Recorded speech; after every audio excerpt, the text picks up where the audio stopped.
Selamat malam, perkenalkan nama saya Paulus Mirta Gurning dengan NIM 120220197 dari kelas RA. Pada kesempatan presentasi kali ini, saya akan memaparkan mengenai pembangunan wilayah berdasarkan pendekatan klaster, yang merupakan tugas presentasi dari mata kuliah perencanaan wilayah dengan kode PL 3204 dari Institut Teknologi Sumatera, dengan dosen pengampu yaitu Bapak Asirin STMT. Selanjutnya yaitu dapat dilihat pada layar yang merupakan daftar isi dari presentasi saya pada hari ini. Yang pertama adalah latar belakang dan sejarah teori klaster. Yang kedua, pokok pemikiran pendekatan klaster. Yang ketiga, keterkaitan klaster dan peningkatan produktivitas. Yang keempat, keterkaitan klaster dan peningkatan inovasi. Yang kelima, keterkaitan klaster dan formasi bisnis baru. Yang keenam, definisi pembangunan dan kebijakan regional dengan pendekatan klaster. Yang ketujuh, kritik terhadap konsep Porter tentang klaster dan keunggulan kompetitif. Yang pertama adalah latar belakang dan sejarah. Michael Porter mengembangkan konsepsi yang berpengaruh tentang keunggulan kompetitif. Konsep ini dikembangkan oleh Porter dengan dilatar belakangi atas lambatnya pertumbuhan ekonomi di Amerika Serikat dan adanya tekanan krisis ekonomi.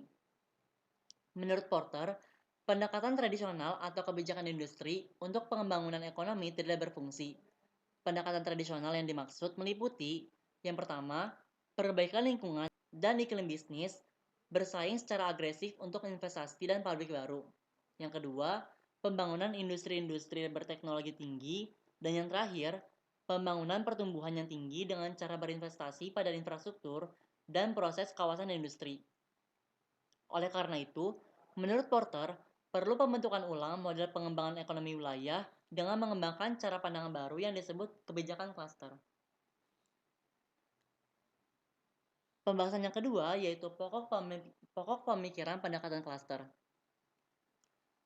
Porter mengusulkan arah baru pengembangan wilayah, yang mana yang pertama, pembangunan berfokus pada keunggulan kompetitif dan bukan menciptakan lapangan kerja. Yang kedua, pembangunan berbasis klaster yang mencerminkan inti dari pendorong terciptanya lapangan kerja dan upah. Yang ketiga, pembangunan kekuatan yang ada saat ini dan yang potensial untuk dikembangkan. Yang keempat, pengembangan strategi pembangunan daripada daftar tindakan. Yang kelima, pembangunan dengan prioritas dan urutan atau sequence. Dan yang terakhir, pembangunan berdasarkan data dan bukan politik atau pemikiran penuh harapan semata. Porter juga menyarankan agar kebijakan pengembangan regional perlu fokus pada pengembangan keunggulan kompetitif. Keunggulan kompetitif tergantung pada produktivitas jangka panjang dan efisiensi pada sebuah lokasi untuk melakukan bisnis.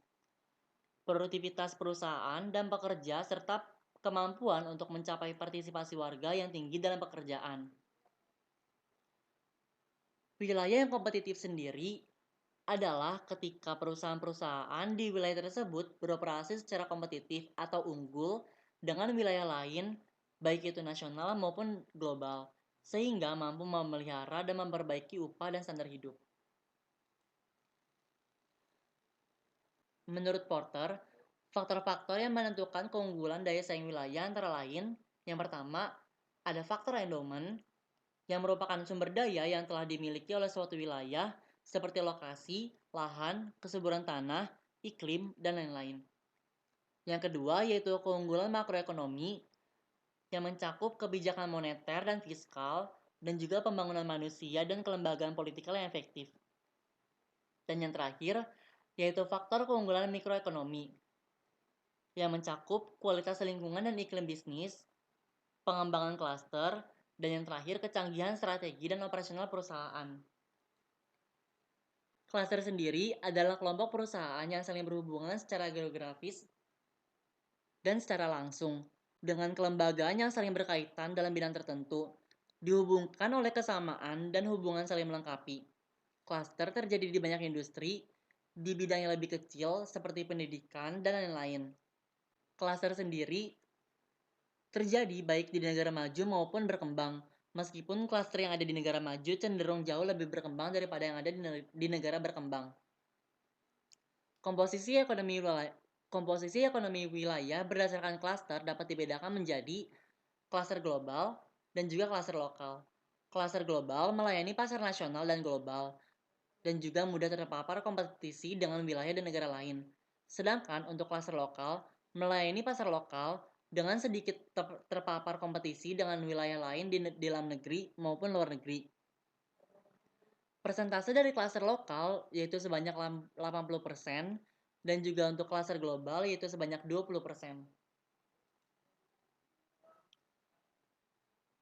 Cluster adalah manifestasi dari konsep Porter's Diamond yang diimplementasikan.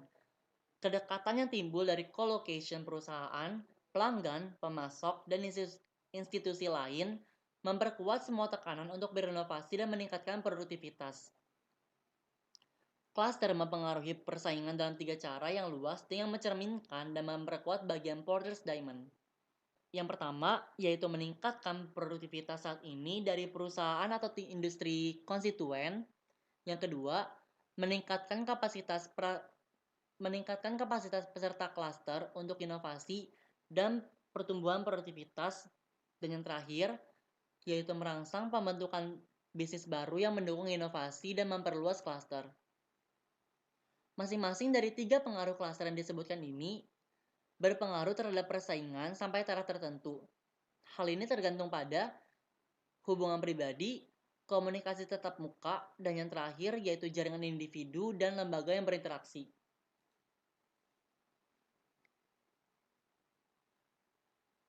Pembahasan selanjutnya yaitu keterkaitan klaster dan peningkatan produktivitas. Para ahli telah berusaha menjelaskan konsentrasi perusahaan dalam hal ekonomi atau aglomerasi. Ini biasanya terlihat muncul di tingkat industri atau untuk ekonomi perkotaan yang beragam. Akan tetapi, saat ini sifat ekonomi aglomerasi telah bergeser ke tingkat klaster dan jauh dari industri yang lebih sempit atau dari perkotaan semata. Berikut beberapa hal yang mempengaruhi peningkatan produktivitas. Yang pertama, akses ke input dan karyawan khusus. Yang kedua, akses ke informasi. Yang ketiga, komplementaritis. Yang keempat, insentif dan pengukuran kinerja. Dan yang kelima, yaitu akses ke institusi dan barang publik.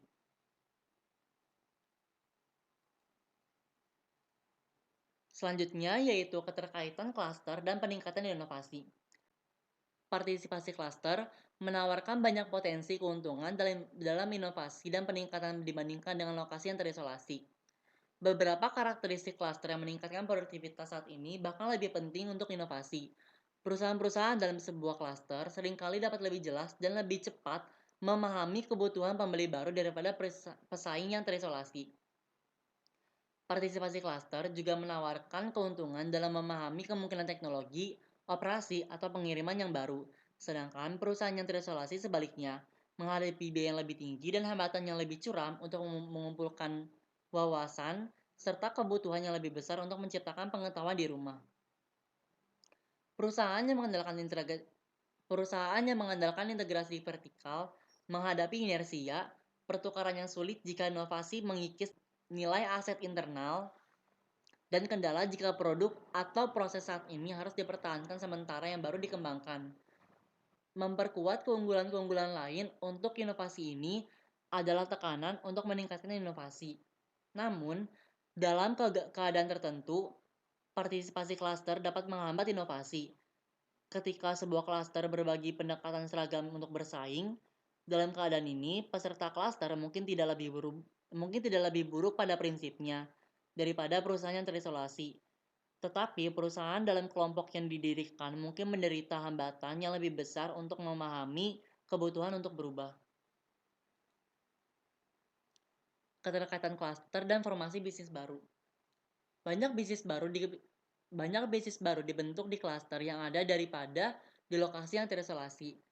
Hal ini terjadi untuk berbagai alasan. Yang pertama, bujukan untuk masuk sering lebih besar di dalam klaster karena ada informasi yang lebih baik tentang peluang.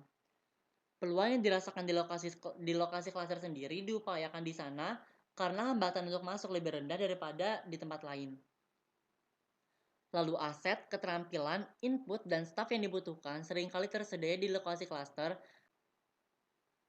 dan dikumpulkan dengan lebih mudah di sana. Meskipun pengusaha lokal kemungkinan masuk ke sebuah klaster akan tetapi perusahaan mapan yang berbasis di lokasi lain baik asing maupun domestik juga tertarik untuk mendirikan anak perusahaan di lokasi klaster. Mencari manfaat produktivitas dan keunggulan inovasi yang dibahas sebelumnya. Keuntungan klaster dalam formasi bisnis baru dapat memainkan peran utama dalam mempercepat proses inovasi klaster. Tidak jarang perusahaan besar, sebuah klaster akan berhubungan dekat dengan yang lebih kecil tetapi inovatif. Karena pembentukan bisnis baru, kedalaman dan luasnya klaster sering tumbuh seiring waktu dan meningkatkan keunggulan klaster. Manfaat klaster sebagai alat pengembangan ekonomi wilayah menurut Porter, yaitu yang pertama, meningkatkan keterkaitan atau linkage dan limpahan atau spillovers untuk mendorong perkembangan ekonomi yang pesat. Dan yang kedua, meningkatkan jumlah perusahaan terkait atau multiplikasi. Yang terakhir, meningkatkan efisiensi dan efektivitas kebijakan ekonomi tradisional. Selanjutnya yaitu definisi dan kebijakan regional dengan pendekatan klaster. Pembangunan regional adalah peningkatan keunggulan kompetitif perusahaan, klaster, dan ekonomi nasional dalam pasar internasional. Menurut Porter, strategi ekonomi untuk mencapai keunggulan kompetitif haruslah sesuai dengan kondisi dan potensi yang dimiliki wilayah. Perumusan strategi pembangunan regional menurut Porter adalah sebagai berikut. Yang pertama yaitu kembangkan keunggulan nilai-nilai wilayahnya, seperti keunikan keunggulan secara lokasi, atau lokasi tersebut cocok dengan klaster apa, dan yang terakhir yaitu peran wilayah tersebut bagi wilayah yang lebih luas. Dari hal ini dapat dikembangkan menjadi dua bentuk. Yang pertama yaitu mengembangkan kekuatan unik yang dimiliki atau keunikan lokasi dan iklim, dan juga memikirkan klaster yang sudah ada dan juga mungkin untuk muncul ke depannya. Lalu yang kedua, capai dan pelihara keseimbangan dengan wilayah sekitar. Berdasarkan dua hal tersebut, maka dapat ditentukan prioritas dan urutan pengembangan. Definisi pembangunan dan kebijakan regional dengan pendekatan klaster. Porter menyarankan cara mengembangkan klaster yang melibatkan peran pemerintah dan perusahaan swasta. Untuk peran pemerintah sendiri, yang pertama yaitu upayakan stabilitas makroekonomi dan politik. Yang kedua, tingkatkan kapasitas ekonomi mikro melalui kualitas, efisiensi, dan lembaga. Yang ketiga, tetapkan aturan ekonomi mikro secara keseluruhan dan insentif. Yang keempat, kembangkan dan implementasikan program tindakan ekonomi yang positif, khas, dan program ekonomi yang jangka panjang. Yang kelima, fasilitasi pengembangan dan peningkatan klaster. Dan yang terakhir, dorong, fasilitasi, dan berikan insentif agar muncul tindakan kolektif yang dilakukan oleh sektor swasta. Untuk peran swasta sendiri, yaitu memperbaiki kondisi faktor input, termasuk penyediaan personel yang terlatih dengan tepat, kualitas dan kesesuaian dengan kegiatan penelitian lokal. Yang kedua, menjalin hubungan kerjasama dengan badan pemerintah dan lembaga lokal dalam hal utilitas, seperti sekolah, penelitian klaster, infrastruktur khusus publik. Lalu yang terakhir, mengembangkan jaringan informasi dan asosiasi perdagangan formal, seperti konsorsium dan badan kolektif lainnya, yang memungkinkan berbagi biaya. Kebijakan ekonomi yang mendukung pengembangan klaster, yang pertama, ada kebijakan iptek, promosi investasi asing langsung, reformasi regulasi, promosi ekspor, pengumpulan dan penyebaran informasi ekonomi, pengembangan faktor spesialisasi dan kecanggihan. Menurut Porter, perbedaan kebijakan industri dan kebijakan klaster adalah sebagai berikut. Untuk kebijakan industri sendiri, bertumpu pada pandangan persaingan internasional. Melihat keunggulan kompetitif sangat ditentukan oleh peningkatan pengembangan skala, lalu cenderung memusatkan keputusan intervensi di tingkat nasional. Lalu untuk kebijakan klaster, bertumpu pada pandangannya lebih luas dan dinamis, menyerukan untuk menyambut perusahaan asing. lalu menekankan perlunya pembukaan pasar lokal yang tepat waktu dan mantap untuk impor, lalu juga memikirkan pentingnya inisiatif di tingkat negara, bagian, dan lokal. Teori cluster juga berfokus pada menghilangkan hambatan, melonggarkan kendala, dan menghilangkan inefisiensi, membantu memfokuskan prioritas dan memandu kebijakan dalam sains dan teknologi, pendidikan dan pelatihan, ekspor, dan lain-lain. Peran baru bagi perusahaan seperti memperbaiki kondisi faktor input. Lalu juga hubungan perusahaan yang sedang berlangsung dengan badan pemerintah dan lembaga lokal diperlukan. Dan yang terakhir, perusahaan individual dapat secara independen mempengaruhi pengembangan klaster. Untuk pembahasan yang terakhir, yaitu kritik terhadap konsep Porter tentang klaster dan keunggulan kompetitif.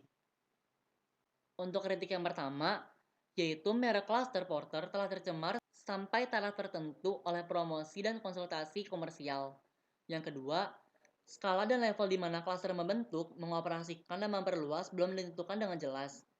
Yang ketiga, manfaat pengelompokan terlalu terbatas untuk membenarkan upaya dan investasi yang signifikan dan berkelanjutan. Yang keempat, penekanan Porter pada gagasan persaingan dan daya saing yang berorientasi pada perusahaan dan industri telah dipertanyakan dalam kaitannya dengan pembangunan lokal dan regional.